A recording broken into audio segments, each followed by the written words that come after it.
Coming to you live from downtown Windsor, this is a St. Clair College MediaPlex production. Good evening, I'm Cindy Langlois. And I'm Joelle Broussard, and you're watching the MediaPlex Insider.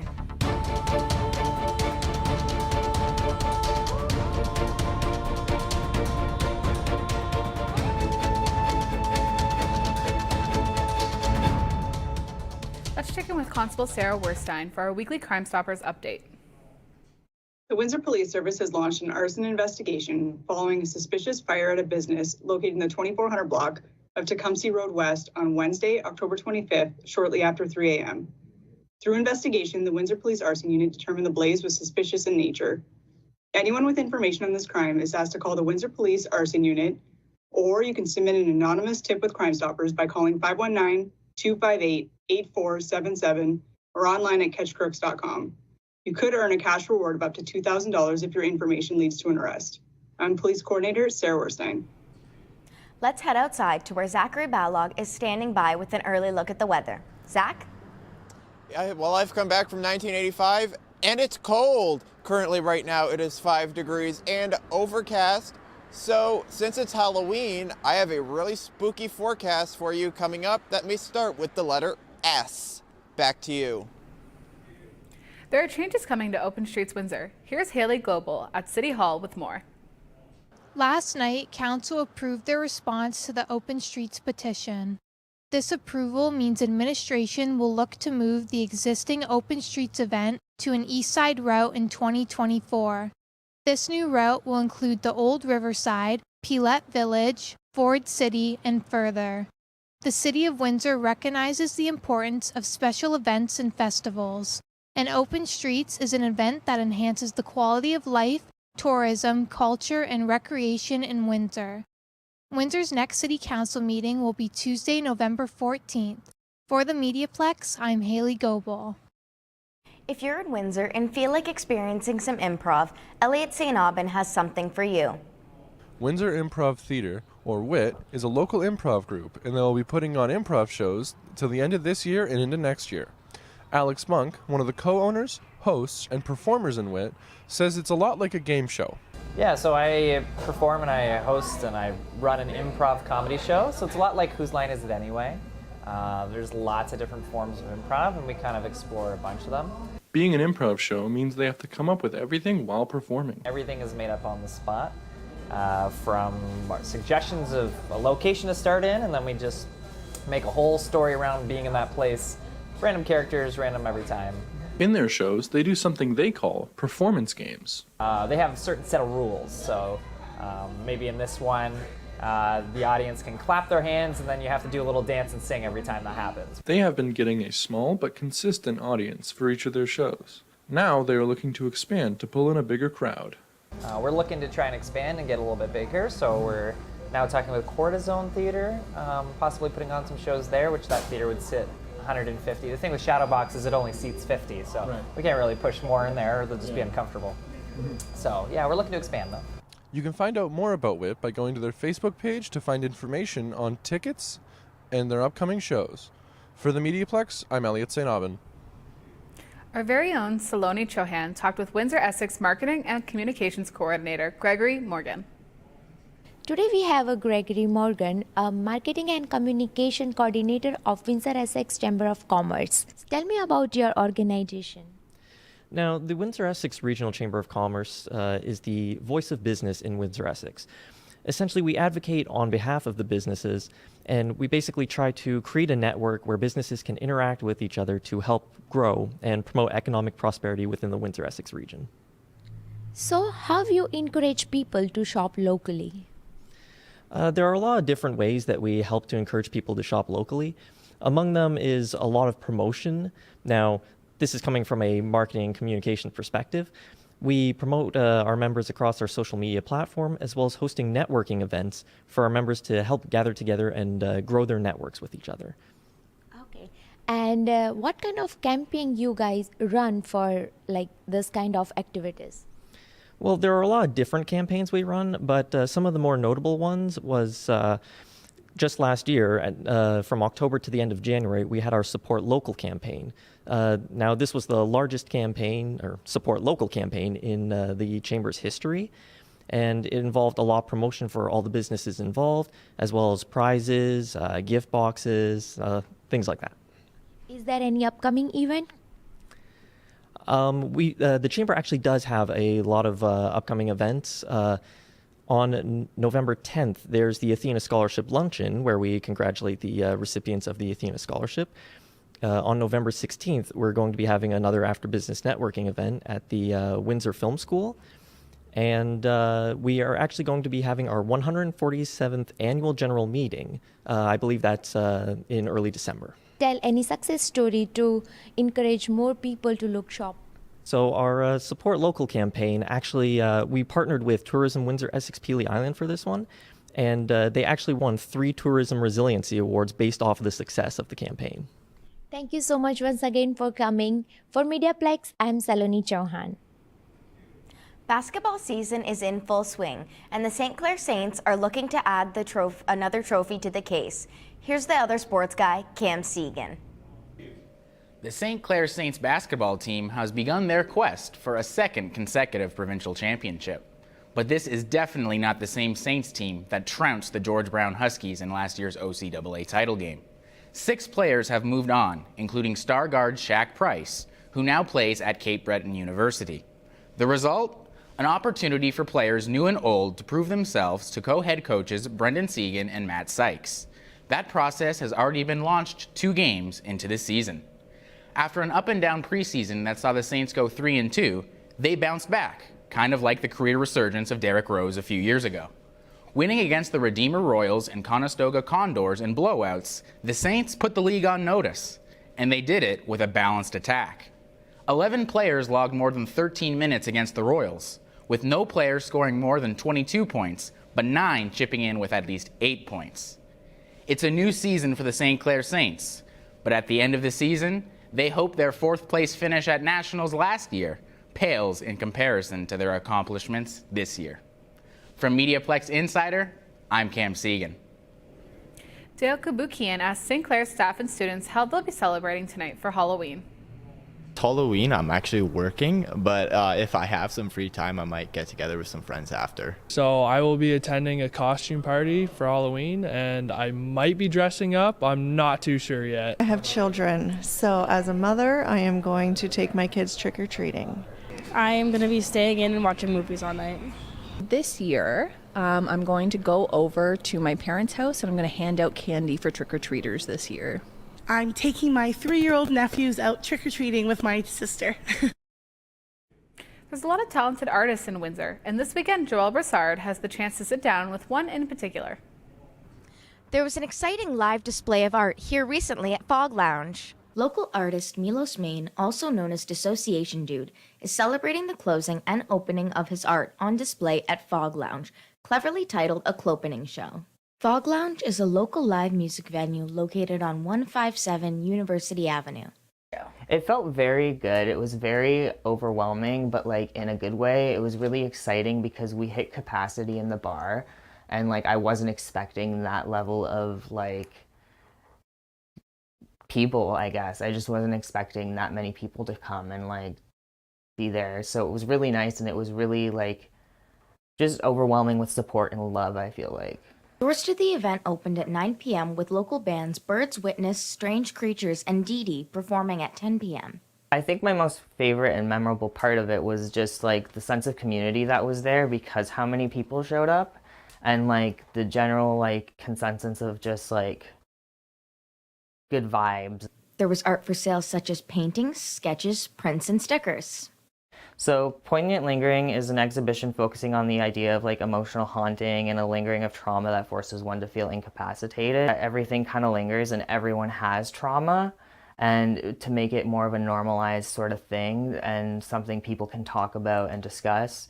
So what I'm trying to do is create conversation pieces about trauma that people may want to like talk about after, you know, like. The art will be up on display at Fog Lounge until November 5th. The show was overall a huge success for both Windsor's art and music scene, with a packed venue and a lively atmosphere. For the MediaPlex, I'm Joelle Broussard. With the rise in cost of living and housing rental prices skyrocketing, many students need help. Alicia Brooke has the details. The rising cost of food is having an impact on everyone, but especially students. After paying for tuition, school supplies, and textbooks, students are sometimes finding very little money left for food and instead are going hungry. This is where the SRC Food Bank steps in to help St. Clair students in need. What exactly is Food Bank? Food Bank is a complimentary service that is available for St. Clair College students who are in emergency need of food when they are in dire financial condition. Food Bank is a service that is entitled to all applicants who fill in the form, and they can come to the TD Success Center where we hand out the food bank. It's located at TD Success Center. The exact address is 305 Victoria Avenue, Windsor. Now, this is for the Windsor campus, but the food bank is also available for any student who is enrolled in our GTA campuses, and there it is handled by our colleague. So feel free to sign up for your food bank. So where do you sign up for the food bank? All you have to do is access our St. Clair College SRC page, where you can look into services that we provide, and you would find a page dedicated to food bank. Under the page, you will also find a short application form. All you have to do is fill in the form, and anyone or any students who fill in the form is entitled for a food bank. If you fill out an application, let's just say in the month of September, you would receive a bag of food for the month of September. But let's just say if you want and help even in the month of October, it is required that you fill out the application for all the months that you want to receive the food bank. So it is not a one-time thing. It's about each month you would have to fill in the application. Believe me, the process is really simple. Just take 5 minutes, fill in the form, and enjoy the services that are provided for our students. By students, for students. The SRC Food Bank is here to help. For the MediaPlex Insider, I'm Alicia Brooke. Let's head back outside to Zachary Balog for a look at our 3-day forecast. Zach? You know, we're heading straight into winter when we have to change those clocks back. That's right, we're heading back to the future. And that all takes place this Saturday before you go to bed, so make sure you turn those clocks back. And now let's take a look at our 3-day forecast. Wednesday, we have a high of 7 and sunny. The wind is brutal out here. Thursday, a mix of sun and cloud with a high of 8. Friday, heading into the weekend, cloudy with a high of 10. And heading into the weekend, warmer in the teens. That's it from the corner of University and Victoria. I'm Zachary Balog. Back to you. Well, speaking of Halloween, here's a photo titled Halloween Sights by Zachary Balog. It must be the meeting of the ghoulish Galp House. Ooh, that one's scary. Looks like those skeletons were chilled to the bone. Well, we do have another photo of the week, but don't worry, this one's not so scary. This photo titled Sunny Days is by Haley White. Great photo, Haley. If you're looking for all things entertainment, well, Zach and Riley have you covered. Here is ZNR Entertainment.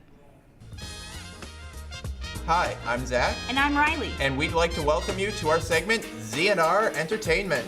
Where we'll be talking all the latest in TV, movies, music, celebrities, and more. So stick around to see what's in store for this week. We are here at WIFF to learn about everything that happens behind the scenes. This is ZNR Entertainment WIFF Edition.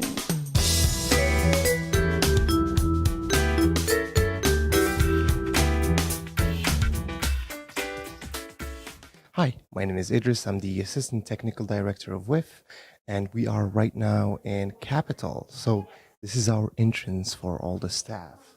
Our speakers usually go from this side, and also our tech team to access the control booth upstairs. This is the entrance to the Kelly Theater. Usually our speakers go from this entrance, holding a microphone as I'm doing, and they introduce the films. So this is the part where we are gonna be very quiet. Come upstairs. Come with me.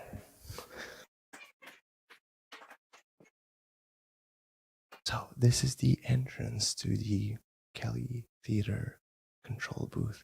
So we're going to be very, very whispery from this part.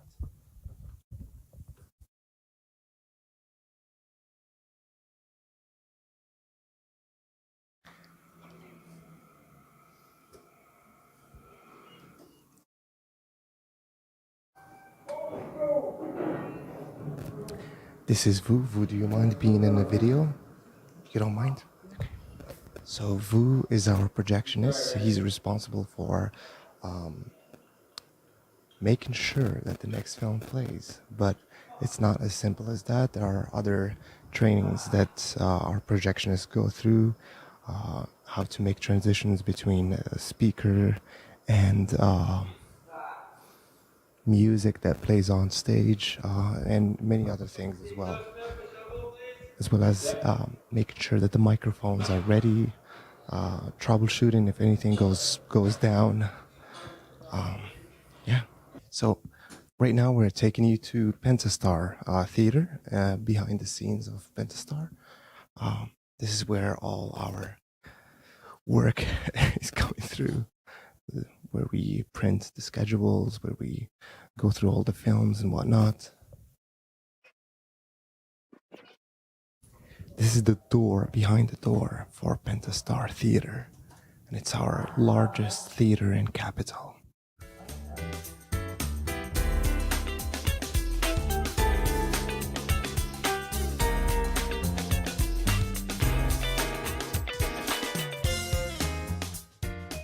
How many people does it normally take to set up something like this? Well, say for example, Pentastar, it would take around at least good 3 or 4 people to set it up.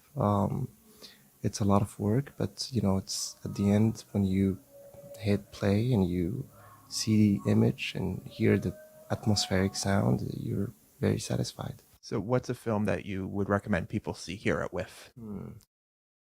The film that I would recommend is Concrete Utopia. It's a Korean film about morality and how it stretches. It's basically what happens when a world becomes anarchic. So it's a lovely film. Yeah. Alrighty, Idris, thank you so much for sitting down and talking with us. That's been this episode of ZNR Entertainment.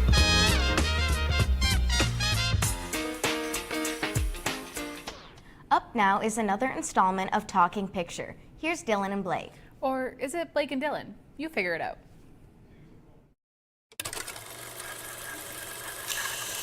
Mr. Ford, you made a picture called Three Bad Men, which is a large-scale Western, and you had a quite elaborate land rush in it. How did you shoot that? With a camera.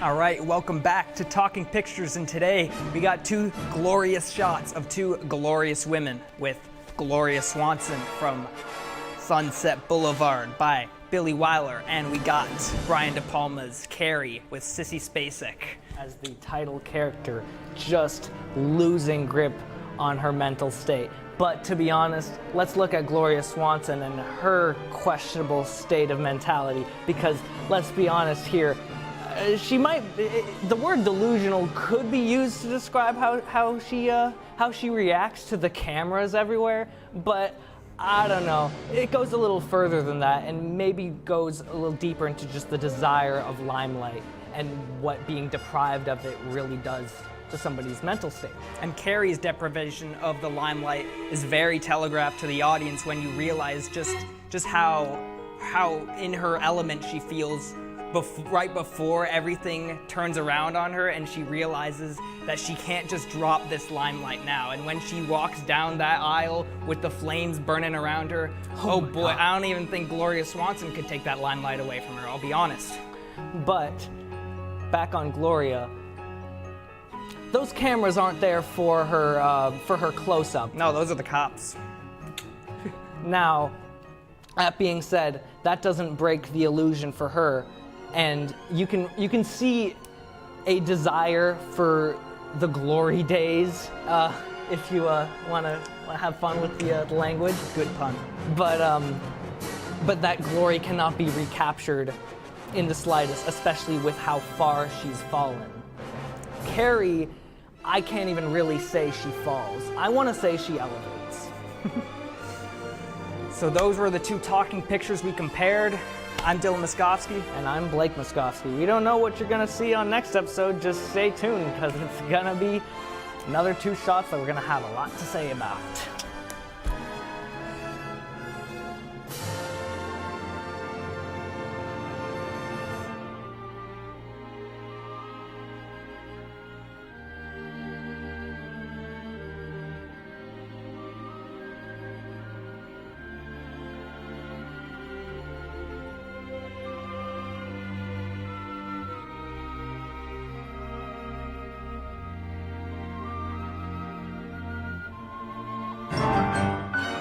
WIFF is fast approaching, and for many, it's a special and even magical time of year. Evan Holmes tells us more. The Windsor International Film Festival makes its return to downtown Windsor, and this time even bigger. Starting October 26th until November 5th, WIFF will be running its 11-day film festival, showcasing a diverse range of films from filmmakers all over the world, including feature films, documentaries, and short films. WIFF is the Windsor International Film Festival. It's been in existence for 19 years now. It's Canada's largest volunteer-run film festival. We show the best of Canadian and international films. We're showing films this year from about 46 different countries, over 11 days here to an audience of about 45,000 people, which is huge. Interested in furthering your knowledge about the industry and taking your productions to the next level? WIFF has you covered. This year, WIFF will be hosting a 2-day industry conference with inspiring discussions, in-depth panels, and networking opportunities led by industry professionals and nominated filmmakers. We have a 2-day industry conference happening on the opening weekend, so it's Friday, October 27th and Saturday, October 28th. So a couple of different facets to that. We have a masterclass with filmmaker Louise Archambault. There are 2 feature films at the festival this year that are nominated for our $25,000 cash prize for Best Canadian Film of the Year. Taking place opening weekend from October 27th until the 28th, you can gain insight in creating successful and impactful films, as well as learn about our successful filmmakers' stories. With 311 screenings of 177 films and 24 shorts, WIFF will be celebrating its largest festival to date. From the MediaPlex, I'm Evan Holmes. Ken Petushin is a WIFF volunteer and he's loving it. Here is his report. The Windsor International Film Festival will take place this year from October 26th to November 5th.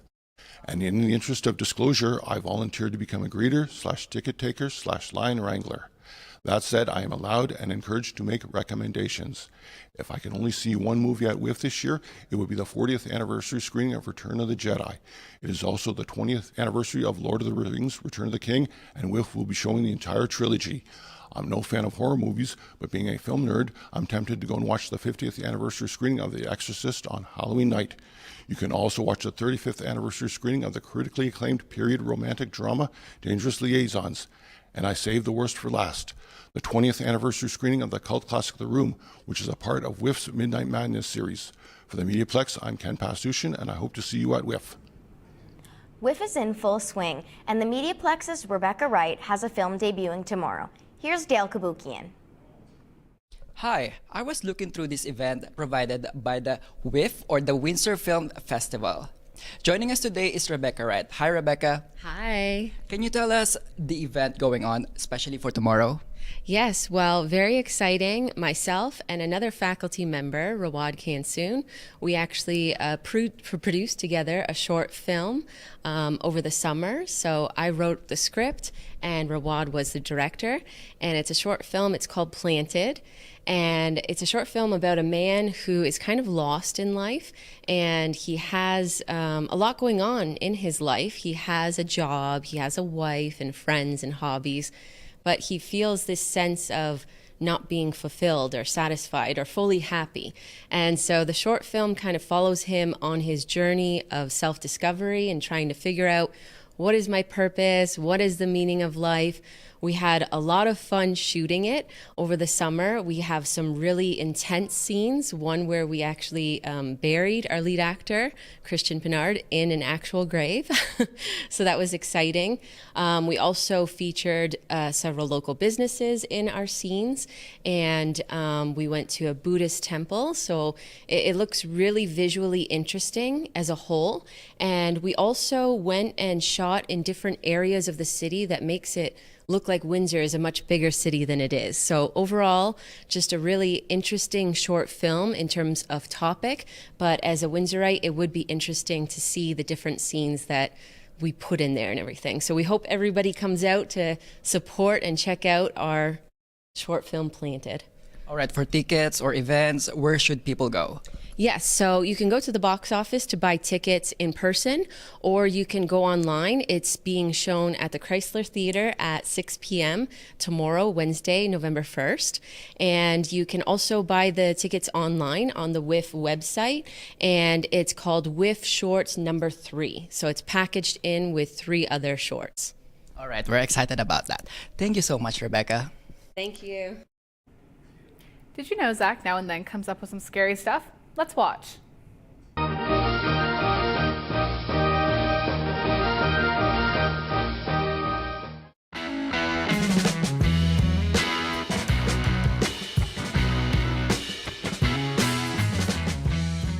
This is the Park House located right here in historic Amherstburg. It is unknown when the building was built, but it sits on a large lot on the Detroit River. It was used by merchants who relocated to Detroit during the British fur trade between the 1790s and the mid-19th century. In 1972, when the building was moved to its current site, the interior wall structure of the building was revealed. It has remained open ever since, and it is evidence of how the French artisans brought an ingenuity in construction that allowed them to adapt to older techniques.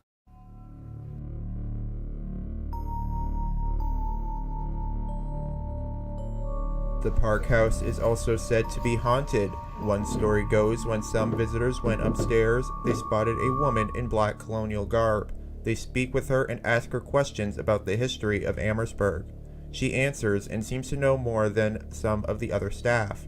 They thank the woman and head downstairs to continue the tour, telling the front desk staff how amazing the woman is upstairs, only to be told that there aren't any employees upstairs. For the MediaPlex, I'm Zachary Ballog. Boo! So if you like what we do here and would maybe like to be a part of it, why not join us at our open house, Saturday, November 18th, from 10 till 1 at the main campus.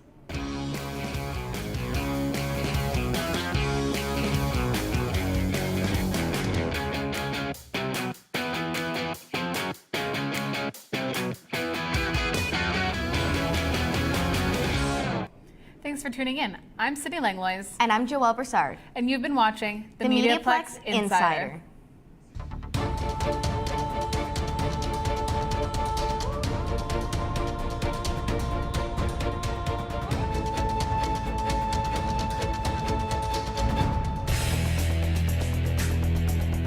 This has been a St. Clair College MediaPlex production.